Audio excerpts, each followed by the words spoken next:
All right, y'all. So I'm basically doing a read through of all of the transcripts of the people that were singing in the documentary. So I just went through the whole one with Kirk Burroughs, and I will put those links in the comments for you guys. And now I'm going to go through the one with Little Rod. The next one I'm going to do is with Joy Dickerson Neal. But yeah, so let's get into it. Okay.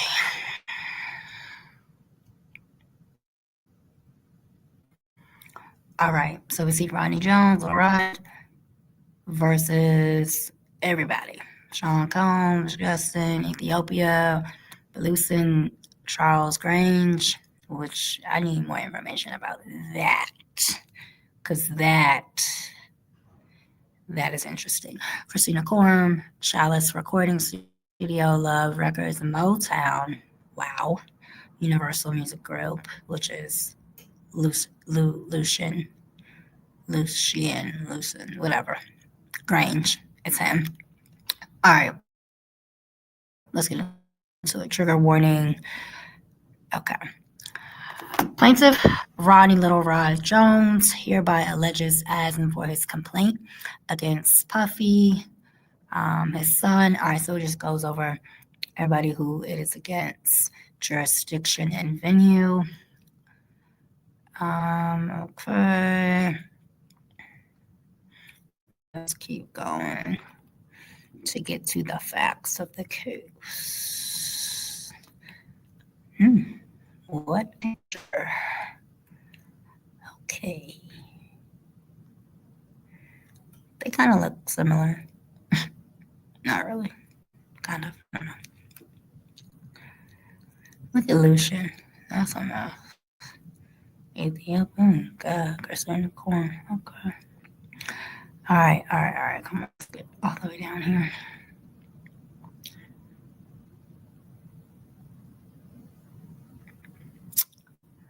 Okay.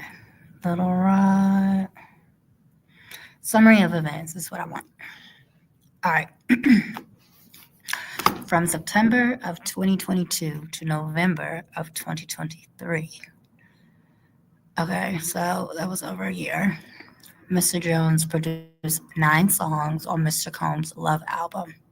Mr. Jones lived with Mr. Combs for months at a time, spending holidays, birthdays, and missing major family events. Okay. Mr. Jones resided at Mr. Combs' residence located in LA, New York, and Miami. Mr. Jones also spent several weeks on a yacht rented by Mr. Combs in the Virgin Islands. Throughout his time with Mr. Combs, Mr. Jones witnessed, experienced, and endured many things that went far beyond his role as a producer on the Love album. The claims raised in this complaint have been corroborated through witness statements, video and audio recording, and images that Mr. Jones has in his possession. Mr. Combs required Mr. Jones to record him constantly. On several occasions, Mr. Combs took Mr. Jones' cell phone and began recording himself. As a result, Mr. Jones has secured hundreds of hours of footage and audio recordings of Mr. Combs, his staff, and his guests engaging in serious illegal activity. Drop the footage. Because in hindsight, we already know that Puffy was successful in getting the court to drop breach of contract and I think racketeering in this particular lawsuit against him with Little Rod. I believe everything else is pending, but oh yeah, drop that footage, Little Rod. Mr. Jones has secured irrefutable evidence of the acquisition, use, and distribution of ecstasy, my God, cocaine, GHB, ketamine, marijuana, and mushrooms. Okay. The displaying and distribution of unregistered illegal firearms. Mr. Combs providing laced alcoholic beverages to minors and sex workers at his homes. Oh my. Mr. Combs' chief of staff, Christina Coram, instructing her staff to retrieve drugs so she can provide it to Mr. Combs for his consumption. Christian Combs drugging and sexually assaulting a woman. Wow. Okay. Okay. Mr. Combs detailing how he planned to leverage his relationship with Bishop. What?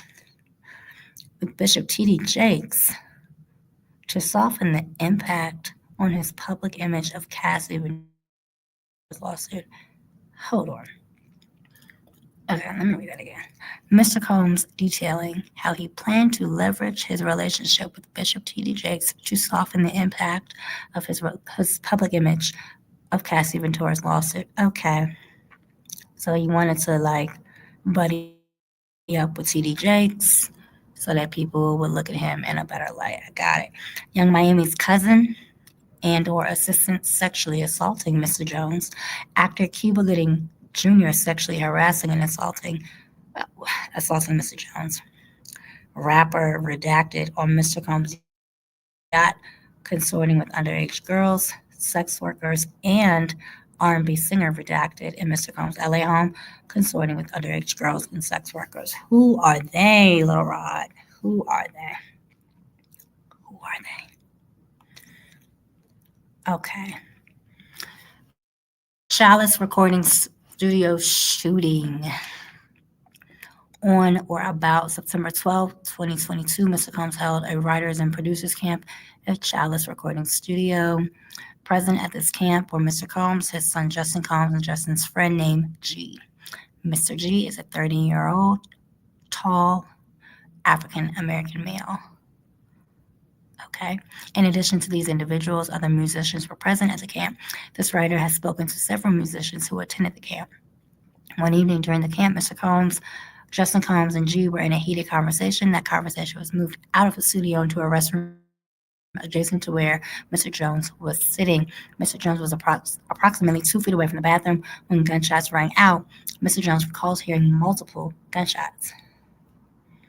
Mr. Jones immediately went into a state of shock and feared that he would be shot next. Oh, Lord. Mr. Jones genuinely believed that he would be shot through the door due to how close he was. After the shooting ended, a crowd gathered around the restroom. After the shooting ended, a crowd gathered around the place where the shooting was. Um, all right. When the door finally opened, Mr. Combs and J. Combs exited. G was lying on the restroom floor in a fetal position, holding his stomach and bleeding out of his leg hip area. Everyone stood around looking upon G. Frustrated by the lack of aid, Mr. Jones dropped everything, ran to G, and immediately began placing pressure on G's gunshot wound to his stomach. Okay. Applying pressure on his stomach, Mr. Jones realized that G was gushing blood from another area near his leg or hip. Okay, so he was shot multiple times. Got it. He decided to lift G and place him on the toilet. Mr. Jones asked the crowd to call the ambulance. Mr. Jones lifted G and brought him to the ambulance at the studio's front. At this time, Mr. Combs and Justin disappeared to another part of the studio. Mr. Combs gave strict instructions to inform the police that he had nothing to do with the shooting. He also forced Mr. Jones to lie to the police by telling them that G was shot standing outside by a drive-by assailant. Well, that could have easily been refuted with cameras. Man shot outside party at Hollywood recording studio. At least one person was shot at a party at a Hollywood recording studio. Officers were called to check into reports of a shooting at about 3 a.m. At the location, they found a man had been shot after stepping outside the studio. The man in his 30s was taken to a hospital in stable condition. He was reportedly shot in the abdomen. Several people sitting outside the location were being questioned. No information was released. And it's unknown if the shooting was gang related. Look how they do. Now, why did it have to be gang related? Okay. But I mean, this really speaks to Puffy's power and influence. He got a whole article. That was a lie. The man in his 30s was taken to a hospital in stable condition. He was reportedly shot in the abdomen. Okay, we just read that. Mr. Jones had several cooperating witnesses who spoke with this writer anonymously due to fear of retaliation. They have agreed to speak publicly when subpoenaed. Mr. Jones has the clothing he wore that day and believes it may still have the stains and DNA of G's blood. The following are screenshots of the aftermath of the restroom where G was shot by either Mr. Combs or Justin Combs. Oh, that's terrible.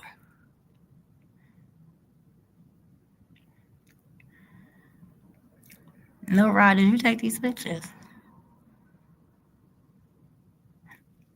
Clearly, G was not shot outside of the studios. Mr. Combs instructed his team to report to law enforcement. Mr. Combs and defendants provided private security for the writers' camp at defendants' CRS. The security was porous and lackluster at best. The fact that either Mr. Combs and J. Combs were allowed to enter CR's Chalice recording studio with guns and those guns were not confiscated by security is a clear breach of duty by Mr. Combs to protect Mr. Jones and the other attendees of this writer's camp. Hmm. As a result of this shooting, Mr. Jones is severely traumatized. Mr. Jones now suffers from PTSD, severe anxiety, depression, and insomnia. You better name all of that and some more. Shoot. I name every problem in the book. Bipolar, I'm schizophrenic, shit. I got all of that now. Mr. Jones was sexually harassed. What?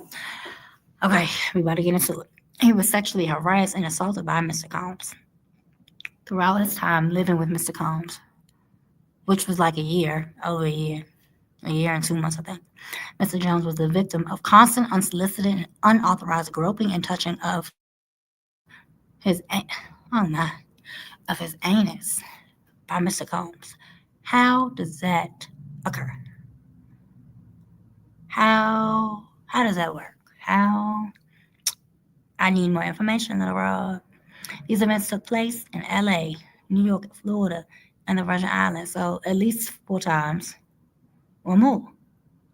In addition to the unsolicited and unauthorized touching, Mr. Jones was forced by Mr. Combs to work in Mr. Combs' bathroom as Mr. Combs walked around naked and showered in a clear glass enclosure. As a heterosexual, Lord, he had to put in Christian. As a heterosexual Christian man, Mr. Jones was uncomfortable with Mr. Combs' advances and expressed his discomfort to Mr. Combs' chief of staff, KK. KK responded to Mr. Jones' complaint with, Sean will be Sean. KK also attempted to downplay Mr. Combs' groping of Mr. Jones' anus and genitals as friendly horseplay, stating that those were acts Mr. Combs' way of showing that he likes you. I bet. Despite these assurances, on several occasions when Mr. Combs began to undress and walk around his house naked, KK would say, "Okay, I'm leaving now." And she would disappear. Yeah, she was getting the fuck up out of there. She said, no, not me. KK's hypocrisy is breathtaking at best, or enabling at worst. Mr. Jones believes that KK aided and abetted Mr. Combs' sexual assault of him and was working with Mr. Combs to groom him into accepting a homosexual relationship. Through these sexually acts, one would say Mr. Combs has a pattern and practice of engaging in such nefarious activity. This ongoing conduct shows that Mr. Combs cannot be rehabilitated. Oh my God. Okay. He cannot be changed. Keep his ass in jail. His actions will stay the same. In so many words. Mr. Combs attempted to groom Mr. Jones into engaging in gay sex. They could have worded that a little differently. Okay. Mr. Combs was aware that Mr. Jones looked up to and idolized music producer Aaron Jordan, Stevie J. Okay, cool. Stevie J is an American DJ, record producer, and television personality. He was part of the Bad Boy Records production team, the Hitmen. Okay, yeah, we know. Stevie J, he produced for Mariah Carey, Tevin Campbell, Biggie, 112, Jodeci, Faith Evans, Jay-Z, and Eve. Stevie J was one of the producers on the Love album. Okay. Mr. Combs used access to Stevie J and his knowledge of Mr. Jones' admiration of Stevie J to groom and entice Mr. Jones to engage in homosexuality. Mr. Jones went so far as to share a video of Stevie J and Okay, so we know that this was not CBJ at this point. We know that um, I don't know if he's like a adult entertainer, whomever has come forward to say that this anally penetrating this man. But regardless, Puffy showed him this video. This was done to ease Mr. Jones' anxiety concerning homosexuality. According to Mr. Combs, this is a normal practice in the music industry. And look, even CBJ is doing it. Well, yes, like I said, we know that it was not CBJ, but we do understand that Mr. Combs showed this to Little Rod.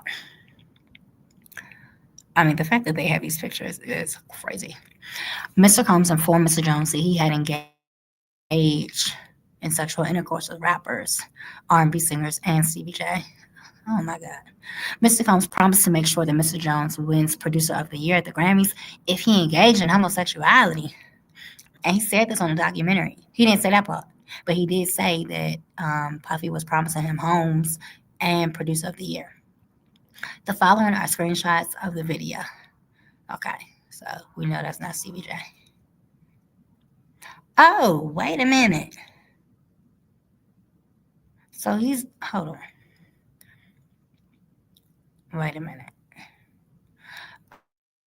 Okay, so Mr. Combs informed Mr. Jones that he engaged in sexual intercourse with rapper, footnote 5. He is a Philadelphia rapper who dated Nicki Minaj, okay, so Meek Mill, and R&B singer. He performed at the Super Bowl and a successful Vegas residency. Okay, Usher. And Stevie J, okay. I mean, we knew that. Okay. I don't know what's going on right here, but okay. On Thanksgiving Day, Mr. Jones was in Mr. Combs' house located in Miami, Florida. Young Miami and her female cousins were also present. Mr. Combs was intoxicated and offered cocaine to Mr. Jones. Mr. Jones rejected him and proceeded to walk to the restroom. While using the restroom, young Miami's cousin burst into the bathroom and began groping Mr. Jones. Mr. Jones believes that Mr. Combs sent her in there to sexually assault Mr. Jones. As she entered the bathroom, she dropped to her knees and began performing oral sex on Mr. Jones' exposed penis. Mr. Jones pushed her away and exited the bathroom. Young Miami's cousin did not accept Mr. Jones' rejection as she proceeded to follow Mr. Jones out of the bathroom. She started undressing and attempted to straddle him and have sex with him in the presence of Mr. Combs and his staff. All right. Once again, Mr. Jones pushed her off. The following are images from a video of Young Miami, her cousin, Mr. Jones, and Mr. Combs. Wow. Okay. Hmm. All right. Trafficking and Victims Protection Act. Throughout his time with Mr. Combs, Mr. Jones was transported from California to New York, Florida, and United States. Okay, so he's also saying that he was trafficked. During this time, Mr. Jones was forced to solicit sex workers and perform sex acts to the pleasure of Mr. Combs. Okay, I need more information. I need more information right there. I need more information. He was forced to solicit sex workers and perform sex acts. On who? On who? To the pleasure of Mr. Combs. On or about February 4th, Mr. Combs forced Mr. Jones to bring prostitutes and sex workers back to his home in Miami, Florida. Who is that? And sex workers that Mr. Combs forced Mr. Jones to bring back to his home. On or about February 2nd, Mr. Jones believes Mr. Combs drugged him. Mr. Jones recalled waking up naked, dizzy, and confused. He was in bed with two sex workers and Mr. Combs. My God, can you imagine?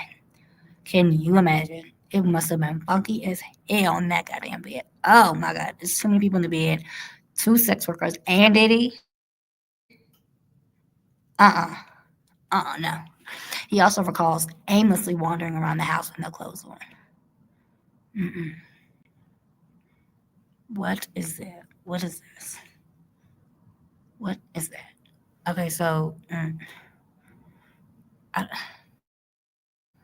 I don't know what I don't know if it's a butt or what? And is that Diddy on the left? Like, what is this? On another occasion in Miami, Florida, um, wait, on Thanksgiving night. So, okay, so hold on, 2022. Okay, so this was 2023, February 2nd. So this happened before. They should have put that first. Anyway, on another occasion in Miami, Florida, on Thanksgiving night of 2022, Mr. Combs asked Mr. Jones and DeForest Taylor to the studio bathroom. He asked them for $100 bill because he wanted them to do cocaine with him. Mr. Jones was scared, but luckily he didn't have $100 bill. So Mr. Combs waited a little later to do coke with young Miami. Oops, put her business right on out there. Okay. Later that evening, he required Mr. Jones to solicit sex workers from Booby Trap on the river. Mr. Jones did so, and Mr. Combs forced him to engage in unsolicited sex acts with these workers. Okay, so he was just like doing a Cassie on him, like, okay, you go get the sex workers, and then you want to have sex with them, and I'm going to watch. Gotcha. Okay, as part of Mr. Jones' sex worker recruitment tools, Mr. Combs provided Mr. Jones with the exclusive bad boy baseball cap and required him to wear it to booby trap on the river as a signal to any sex worker he approached that Mr. Combs was in town and that sent Mr. Jones to recruit them. Mr. Jones had no desire to visit booby trap on the river. What a name. Mr. Jones had no desire to solicit sex workers from Booby Trap on the river. Mr. Combs used his power and influence to intimidate and force Mr. Jones into soliciting sex workers from Booby Trap on the river.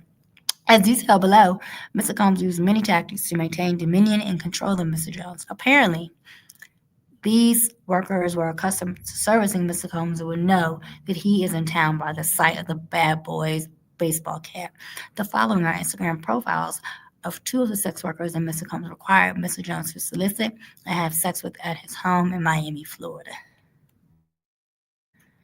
Okay.